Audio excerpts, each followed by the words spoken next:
things. Yeah. So I don't know. I don't know much about dissociative identity disorder. So Mhm. I don't know if I can really speak to whether it's being portrayed well or not, but from what I've read, a lot from people in that community feel like it's a pretty good portrayal, or at least they like the idea of a character that has DID. That's not like like a crazy person. Like it's just part of who they are, right? Yeah, it just happens. There's people in there, and uh, and everyone gets a turn. I remember watching as like green as he comes off when he does this, Anthony Padilla. He like spends a day and interviews somebody who like, you asexual people who like I had asexual friends in college and like asexual friend. And it's like I don't understand it, but it helps me to understand it a little bit more. And hopefully in like making the lead character of a freaking Marvel series in the Yeah. franchise, somebody who suffers from this disorder is like really validating to people who suffer. Mhm. Because some of the people that Anthony Padilla interviewed had like someone said there was like over 100 people in there. Wow. Yeah, and it's sometimes you don't see someone for weeks, and it's like you see in the show like Steven is gone for like we've only seen him gone for like 2 days tops at this point. Hmm. But I can't imagine like just being gone for a year and then coming back and then Yeah. everything's changed or like people don't know where you've been. Right.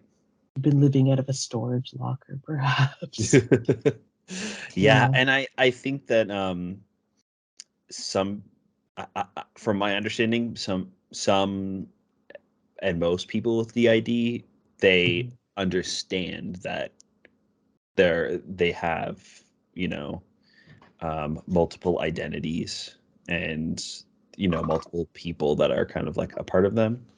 I don't Hmm. know the terminology. I don't want to Yeah. yeah, We're I not, don't want to yeah. misspeak or anything, but Yeah. um yeah, I'm interested to see where that side of the thing goes. Hmm. We should, yeah, Okay. maybe we'll start. But it's like, just in case anyone's noticing, my fabulous, gorgeous twin sister, Harvey Brent, is having a medical crisis. So, welcome to the Full Volume Podcast. I'm your host, Jolie, and I'm joined today by the fabulous, gorgeous father of the bride, Father of the Joshua. bride. I don't know, Joshua Murr-Vell. Thanks for having me. Yep. Speaking He of, likes cake. I almost said the line from Father of the Bride, and I was like, no, I can't do it. I'm no Martin Short. Also, we're pretty rude on this podcast, but we're not that rude. Anyway. Oh, speaking of the bride, I heard some ears flapping. yeah, we were talking for what, like 20 minutes before we started recording, and the second we hit record, he's like, "All right, it's my time to shine. My He's like, oh, podcast now." right. He's like, oh, Father of the Bride, that's my cue. Yeah, Here I come. he's too That's much. Parker. Yeah, that's Parker. Yep, the mascot of the Spider Cast, which you can also hear on the Comic Book Syndicate Network every Wednesday. Or do we just record every Wednesday? We release every Monday. Oh, Yeah. right after this show, which will Mhm. be a few hours late. Sorry, guys. We know how much our fans in Berlin, Amsterdam, and Kansas love us. Sorry. Yeah. Brent says hello, though. He's perfectly okay, so no one has to worry.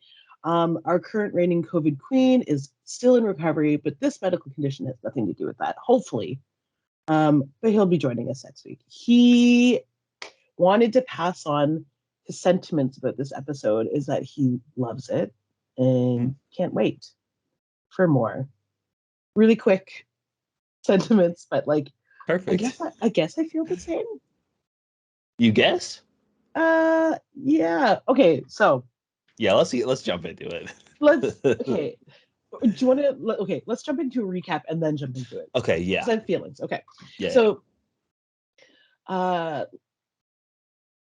I'll just start from the start and I'll just read my notes because if I tried to not read my notes, it doesn't work out. Okay, so I've got Stephen the episode Grant. up too, so I can kind of like Perfect. Okay, if I scrub miss through. anything, just like pop it in there. Okay, Yeah. so Stephen Grant. It begins with Stephen Grant going back to the museum because in the last episode, he was just there being chased by a demon jackal. He's really worried that the surveillance has probably picked him up, destroying the museum. So he goes and he finds the security people. Well, he goes and he finds that the place is covered in like caution tape, as if there's been a crime happening. Did someone die? Someone died, right? Did someone? No, No, no, he's worried that the security cameras are going to pick up the giant like demon hound.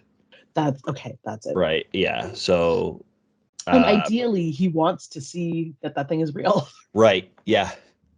Mhm. Okay, so he goes and that he goes to the security office and they play back the tape and there's nothing except for him crying and running, just running around frantically.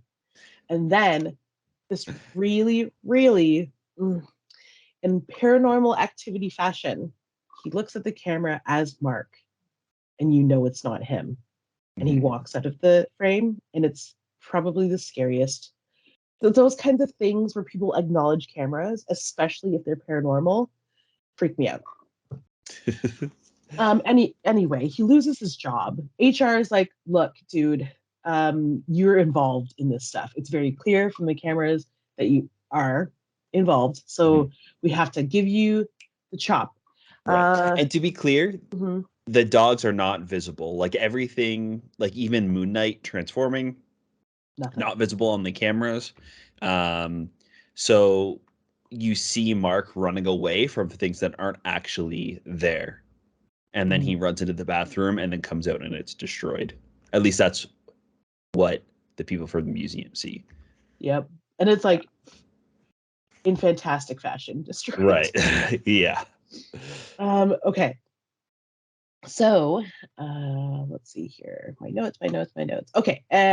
He laments about it for a little bit at the fountain and then um, leaves with the only possessions that he has, which are to a key to something.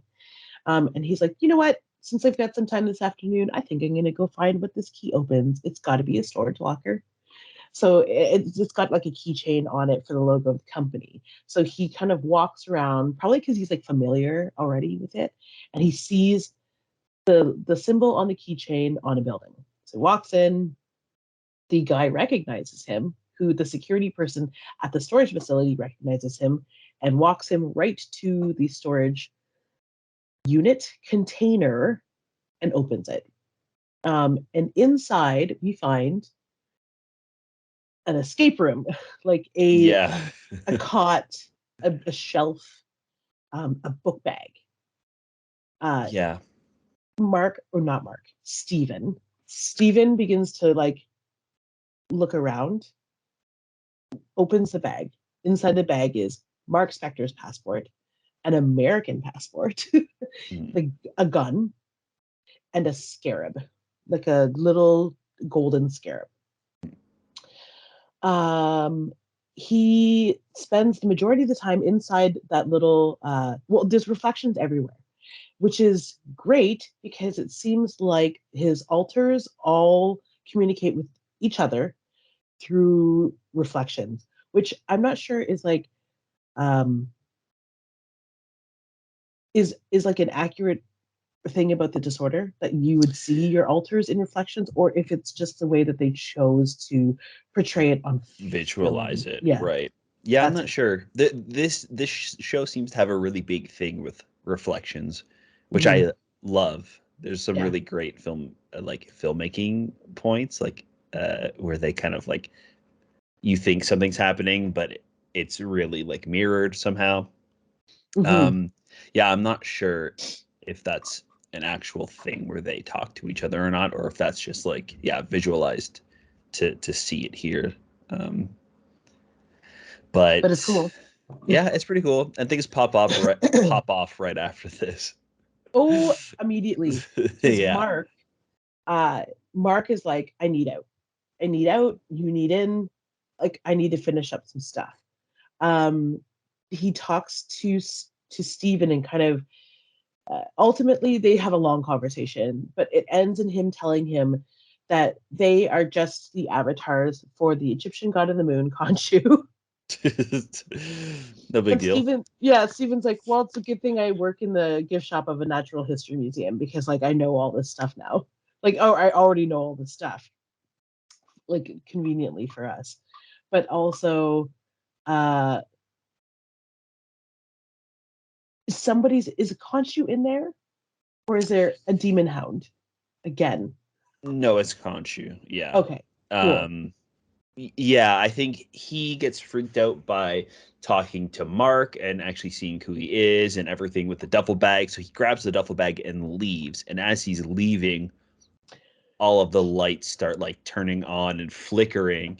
And as they're flickering, like images of Khonshu are like in the distance, and then they all kind of turn off and then they slowly turn back on, and we see him getting closer and closer with the lights until Yeah. he's like right on Steven, and it turns into this like super fun chase, which is like ended abruptly when he's hit by a woman on a motorcycle.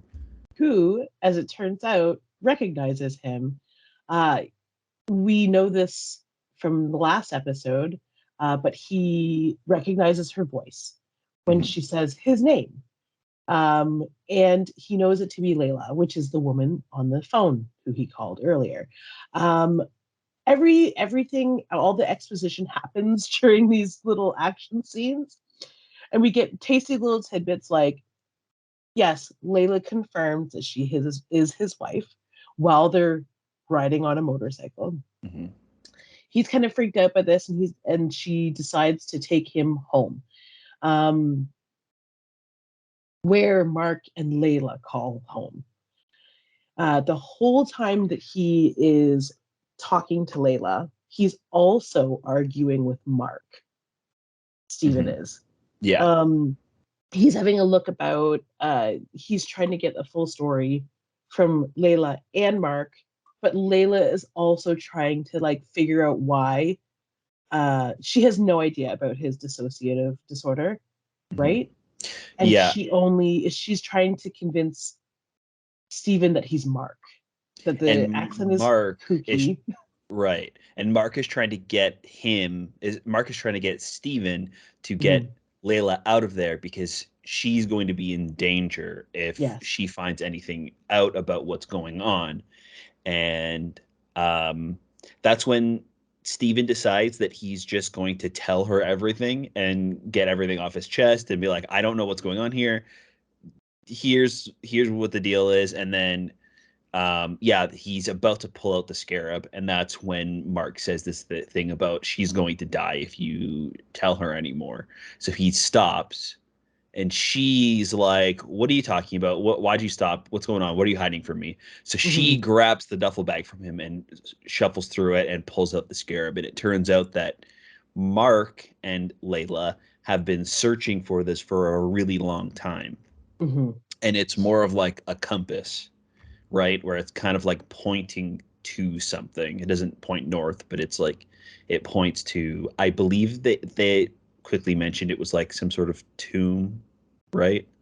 Mhm. So she's visibly upset about what's going on and kind of starts yelling at him. And then that's when uh, they get a knock at the door. Yes. Uh, they get a knock at the door, and it's like Arthur's hench Yeah, people. we're led to believe that it's the police. Yes. This is the And part that's foggy because I think I closed my eyes really quickly last night before bed and I missed it. And right. then he was in the car with them. Right. So they want to bring him in for questioning about the bathroom. Mhm.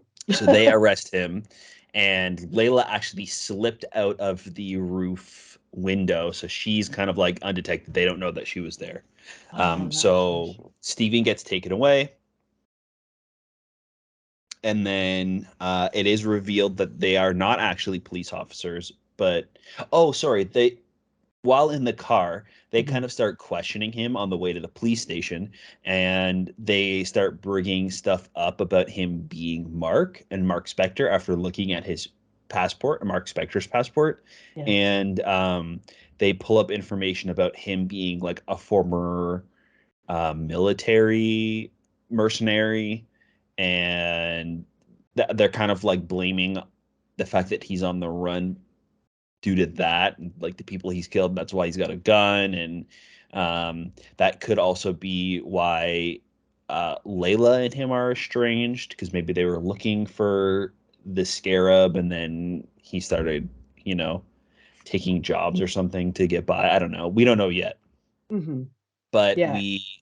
yeah, they park, the police officers park the car. It's revealed that they're not police officers, but they actually work for Arthur, and he shows up and kind of brings Stephen into his compound, and it's like a full on cult, Yeah. full on like Seventh day Adventist shit going on right in there. Well, except for the whole he sleeps with everybody, which we don't know we about don't and know cannot yet. prove. But maybe he Yeah, does. And if he does, good for him. right. Yeah, it's like a whole mini little village in this compound. They're Mhm. growing their own vegetables. There's like kids running around in the streets. Mhm. It's weird because it's like still kind of in the city, but I guess Mhm. it's like blocked off or in like a warehouse type thing. So he kind of starts explaining about how Arthur's trying to do good. Um, he used to be a former, what do they call them? Herald? Herald for Khonshu? Is that what it was? Or Avatar for Khonshu, right? Avatar. Oh. Oh, okay. Sorry. I missed a lot of this too. Yeah. He So he, talked for a long right. time. Yeah, he did. Uh, Arthur used to be a former Avatar for Khonshu, so he used to be like the Moon Knight before Mark. Mhm. Um, and he talks about how he hates Khonshu and they didn't get along, and he's like he manipulates. So after he left, he went to a different god, the goddess of the I would. alligator one. I can't remember her Oh, name. I probably should have wrote this down. It's not super alligator. important, but apparently, or not apparently, essentially, he describes that he wants to stop bad things from happening in the same way that Khonshu does, but um, Khonshu and Moon Knight wait for bad things to happen, and then they track the bad people down and kill them or take care of them or whatever it's going to be. Where Arthur and his god, they stop things before they even happen. So they look into somebody's future and see if they're going to be doing good or bad. And if their path looks like it's going to be going down the bad path, they're killed immediately. So Yeah. they're like wiping out bad things before they even happen. Is it Um, Sobek? Sobek, probably. Okay. Yeah, Yeah, and I feel like it's like might it be one of the underworld Egyptian gods though? probably. Yeah, he like weighs your heart, and if it's heavy Hmm. or if it's tips the scales, he like eats you. I'm not sure that it's Sobek, but it's oh god. I haven't done like Egyptian Yeah. mythology since grade 8, but Yeah, it's been a while.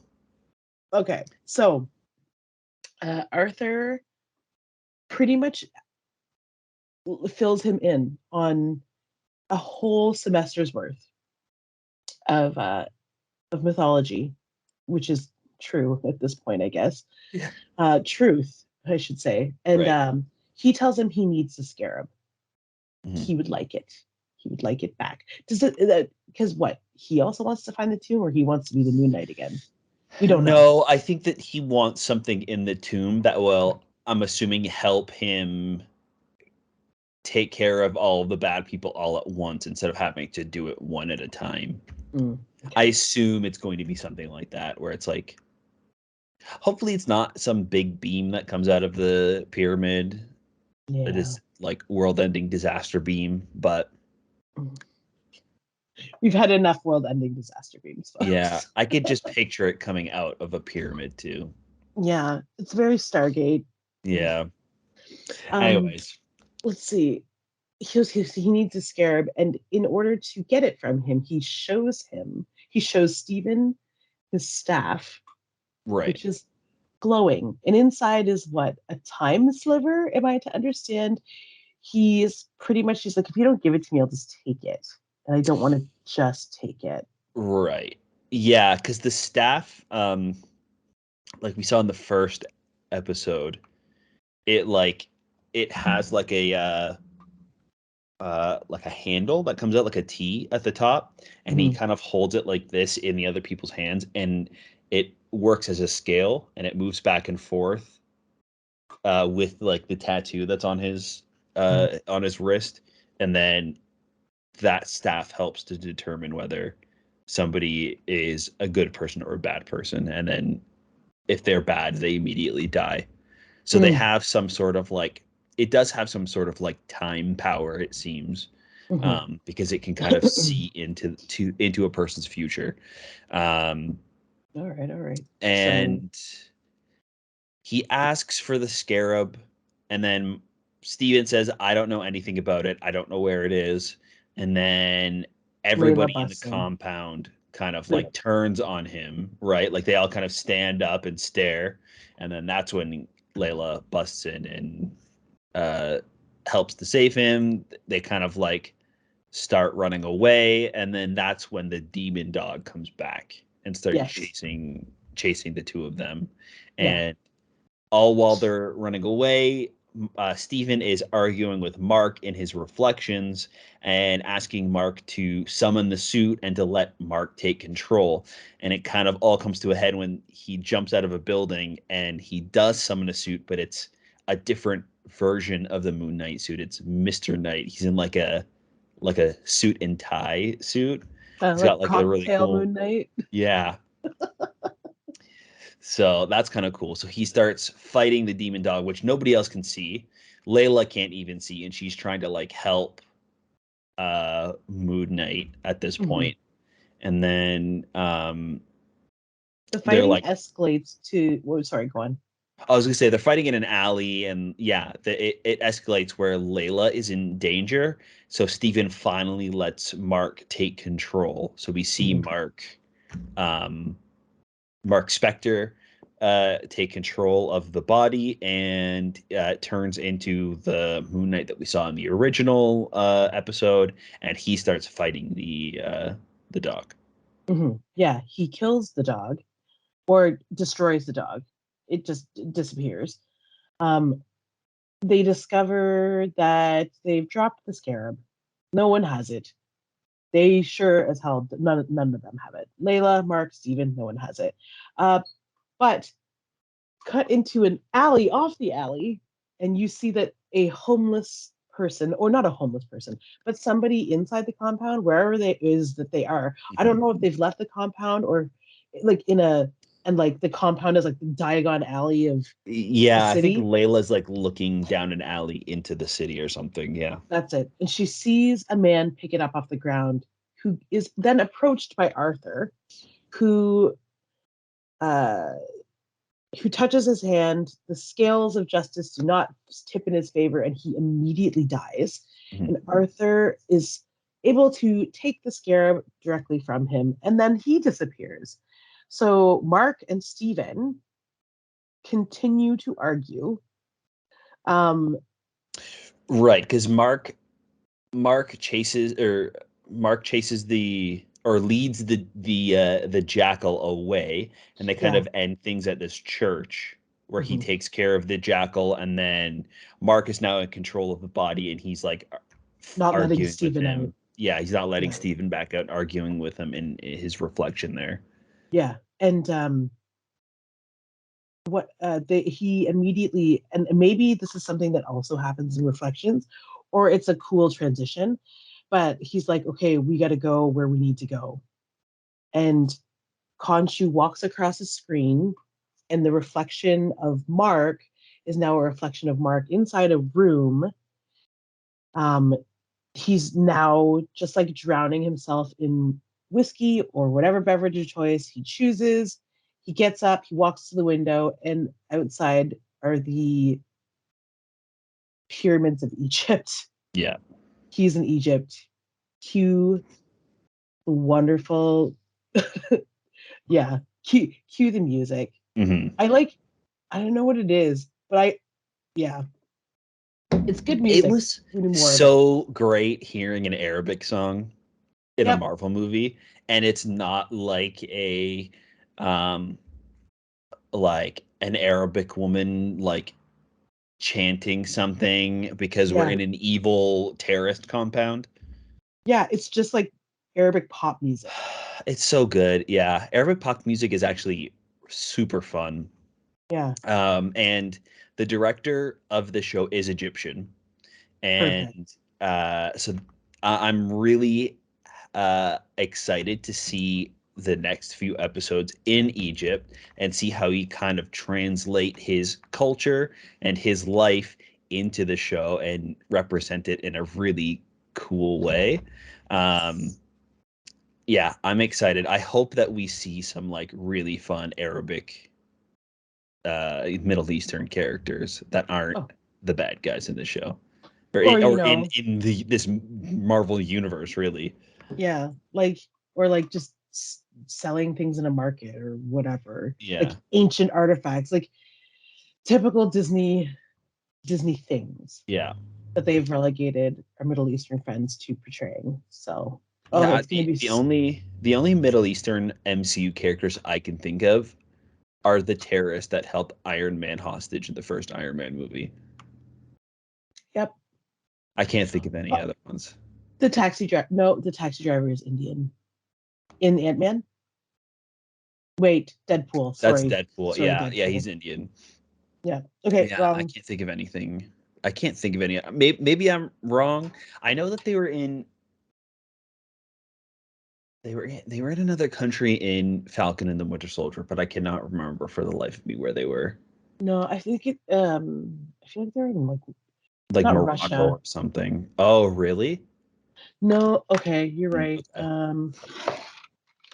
Oh, now it's escaping me because I thought maybe it was a South American type of. Hawkeye and Scarlet Witch, not Scarlet Witch, Black Widow always said it. It starts with a B. Bucharest? No. Oh, Oh, oh, oh, oh my goodness. it's gonna Really? be. That's where they were? What, You're right, though. I think it was a Russian. Uh, no, no, no, again? no. I'm thinking about the first episode when Falcon is flying through like the canyons and stuff, and then afterwards he meets with his informant in the square. Not later on. Okay. Not in the Yeah, night. Not in the nightclub where that spawned 1,000 memes of freaking Zemo dancing. Zemo dancing. No. Yeah. Oh no, that's an X-Men thing. That's not where Hawkeye and Black Widow talk about. They talk about they'll always have Budapest. Budapest. Yeah, Okay, yeah. that's it. Okay. Speaking Anyway, of Falcon and the Winter Soldier, yeah.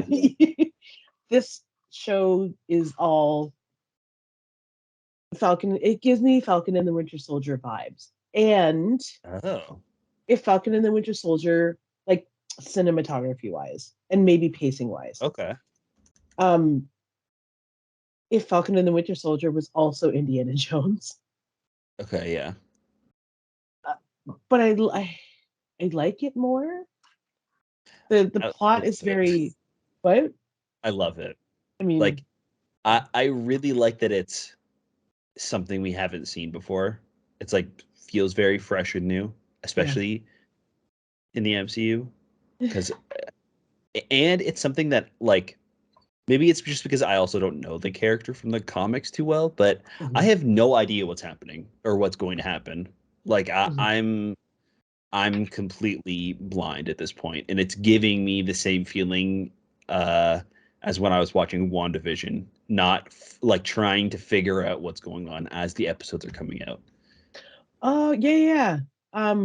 WandaVision, my wheels were spinning, and to be Yeah, honest, was the primary reason why we started this podcast. So right. that because me and Harvey So we Brent can were figure just out who like, Mephisto is. right? I mean, come on. Like we were just texting back and forth, and like his husband Jason was also texting me, and it's like we need to just like call and talk this out. Yeah. And then it turned into this podcast. But this show, I agree with you. I totally agree with you. Mhm. And now we'll get back to jumping right into our feelings about it. Initially, I was kind of like lukewarm about the first episode. I wasn't really sure what to think. Mm. Like, I was mostly because I was excited that I was getting something new. This to me feels the way I felt when I first watched Blade as a small Oh, okay. child. Because here's the thing, I didn't know Blade was a Marvel Comics character at all. I Mm. just thought he was a cool vampire. Right. So there wasn't any wheel spinning or speculating about like who I was going to see. It would have been a shock to the system if they put like somebody in there, Right. like Tobey Spider Maguire Man. just swings at, yeah.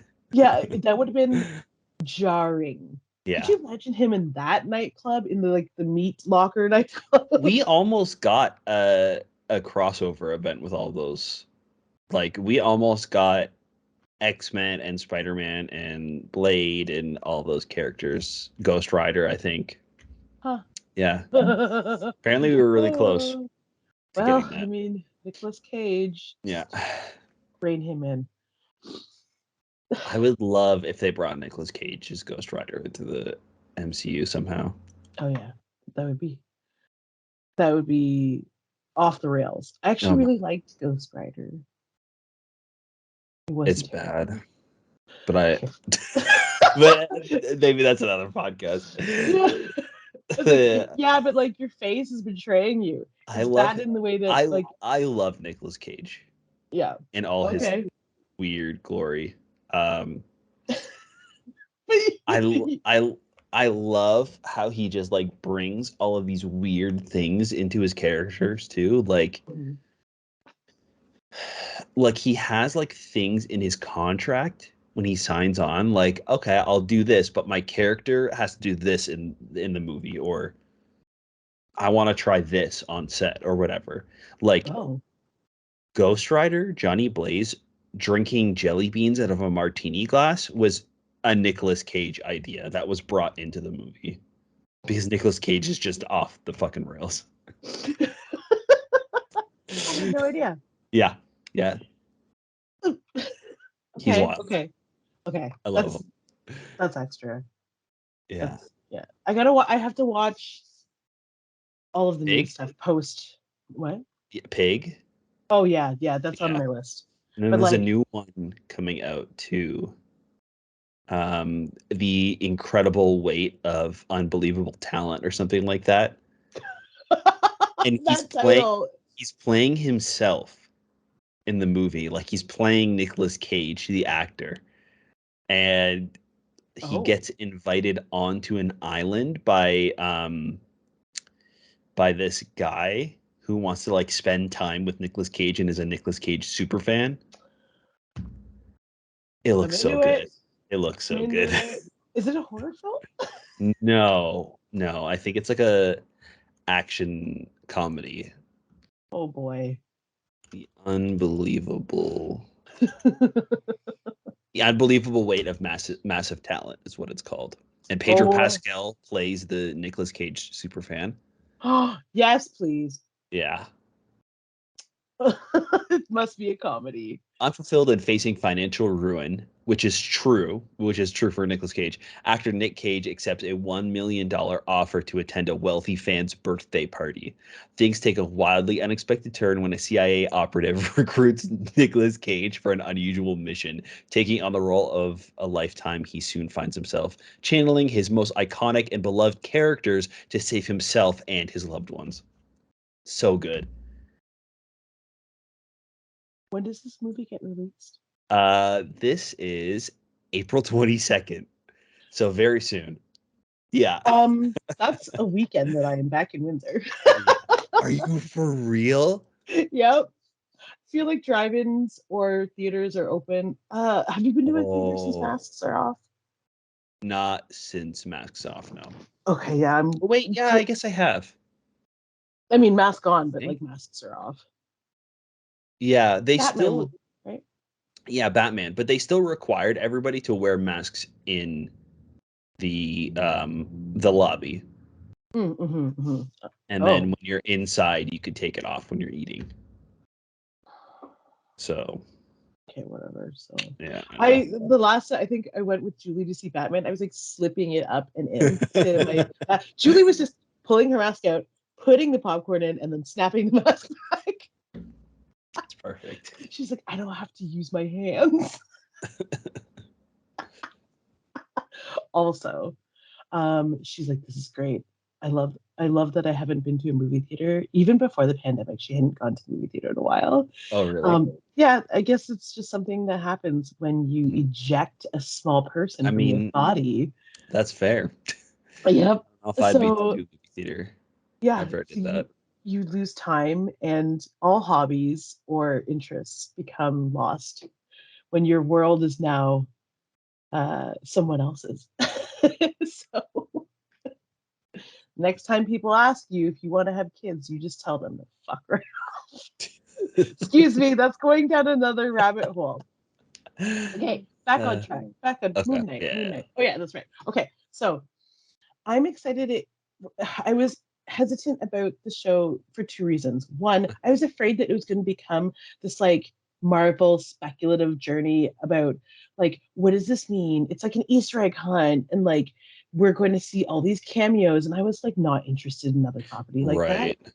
And now that it's turning out to be awesome, I'm way more excited for it. Right. So the last episode of Full Volume, we I mean, Brent was excited. He's Mhm. a Marvel hoe. Um, he knows way more about the character than I do, and like, he knows even less than you. Mm. Most people, like, we're all. I think all three of us are kind of in the dark about who Moon Knight is. I'm not too familiar. I don't know if we've talked about this Hmm, I on don't this know. show or on Cast or something, but yeah, I only know Moon Knight from like the crossover events where he's shown up in somebody else's comic. I Oh, don't know if I've ever actually read anything with Moon Knight, hmm, but so yeah, I'm not really familiar with who he is as a character. I know he's kind of like a reverse Batman, where he oh. like wears all white because he wants his enemies to know he's coming. He's like I want everybody to like shit their pants when they see me. I want everybody to know I'm there. Okay, Yeah. which is that's a vibe. Fun. And Yeah. The vibe. yeah, I don't know if this is always a thing, but those moon thingies that he's got on his chest and he uses as like a batarang, Yeah. moonerang. They're Yeah. hilarious. There's like an infinite amount of them, it seems like. Yeah. Uh, yeah, I wonder if that was like an energy thing before or something, and they translated it this way into the show. Energy like a Care Bear stare. Or like a light moon. You know what I mean? Like it's like Oh. I wonder because it seems Oh. something in the comics where you'd pull out like an energy beam and throw the like boomerang energy beam or something. Okay. Yeah. You know what? And then this is the thing. It's like I'm this what we're doing right now is what I love about this show, what this show is doing to me. We're Yeah. talking about the actual character and figuring out how he falls in the realm of Egyptian mythology. Hmm. Also, fun. Brent is like, this is very Yu-Gi-Oh. Oh Yu-Gi-Oh is yeah. also based on Egyptian mythology, Yeah, it and is. he's living like his 8-year-old fantasy right now. I think he was 8. I don't know what he said, but That's amazing. 14, 25. I don't. I'm sure he still has Yu-Gi-Oh cards and plays. It's completely wrote me in. Anyway, the moral of what I'm trying to get to, the long story short, is that it's making me care about the character, which Mm, a lot of these film adaptations and television adaptations haven't really been successful in getting me to like say pick up Superman right. and read it. But I will Yeah. actually I went digging and found Jeff Lemire's Moon Knight, and I'm like gonna devour the whole thing. Yeah, I definitely want to read some Moon Knight after this, especially seeing like Mark and Khonshu's relationship with each other and how like Mhm. Khonshu seems just like a total dick and makes fun of Mark the entire time and Steven. I think that's Yeah. hilarious. Oh yeah. Um, The Egyptian gods or gods in general, I guess. Just yeah, jokes. Yeah. yeah. So I love the costume too. This is a oh, super fun costume. Even the Mr. Knight one, like the glowing white eyes, like and that like form-fitting tight white mask is super cool. Um, mhm. Oscar Isaac is great. Dude, okay, I'm sorry. The whole time you're talking about his like moon suit, I was like, are they trying to make it sexy?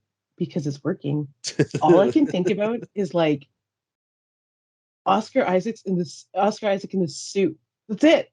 I can't Yeah, think about anything else. And then like I get off red. Like, yeah. tell No, me I'm wrong. yeah, he's super fun. I know Yeah. you guys talked last week about his like accent Oh and the fact that yeah. his accent is bad because he's not actually from the UK and it's just Hmm. like an alter, which Hmm. is amazing because I was like, this is really weird. This is a strange choice. And then Yeah. once it clicked in, like once you meet Mark, it's like this totally makes sense now. Hmm. Yeah. He's just like it's an altar and this altar lives here, but because he's never been there probably before the past few months or whenever he created this life for himself here, he hasn't had an accent and he had to kind of like blend in and be that character, right? Or Yeah. that person. So Yeah. um And that's just is that a testament to how good of an actor he is if he's playing a character who isn't British is faking an accent? It's like it's hard to I mean, it's right. not hard to have a terrible British accent. Right. And But it's it not too bad, yeah. but it's just the like the words that he uses Mhm. seems overkill. Like he uses bruv and idn't and what's the other one? There's like another like Fam. slang that he uses, like British slang that he uses, and it's just like every single sentence he Hmm. ends it with one of these words, and it's like that's what makes it stand out, but it Yeah. totally makes sense. Yeah, Yeah. Again, a testament to the true nature of Oscar Isaac in the world of film and television. yeah, He's he's great. he's wonderful. I was like, I hope they write him into The Mandalorian. Wait a minute. They Wait a can't. second. He already Uh, exists in Star Wars. let me see. I, I guess they could because it Mando takes place. After. No, they couldn't. No? No, it takes place after Jedi. Oh, So he's okay. a little kid. I actually Poe Dameron's parents they were at the Battle of Endor. Were they? Yeah, Is this yeah. something that he said that I missed? No, it's in the comics. Oh. Yeah. Oh, is it in the Poe Dameron comic? I think possibly in the Poe Dameron comic. I think that they're also in the Star Wars. I think it's just called Star Wars. Mm. Um, and I think it like picks up at like the end of Battle of Endor and then moves forward kind of thing. Maybe it is just in the Poe Dameron comic, but yeah. So Oh. oh, they could do something with a young Poe Dameron or something. Mhm. I'd rather them just make new characters though. Don't Yeah. bring any more characters back into the show, please. No, or just like do more with the Ahsoka. Yes, I please. know I'm for you, so you'd love excited. it. Yeah, I'm so excited with the Ahsoka show. Yes. Uh, Okay. um, If you two are excited for that show, let us know. You can write us email.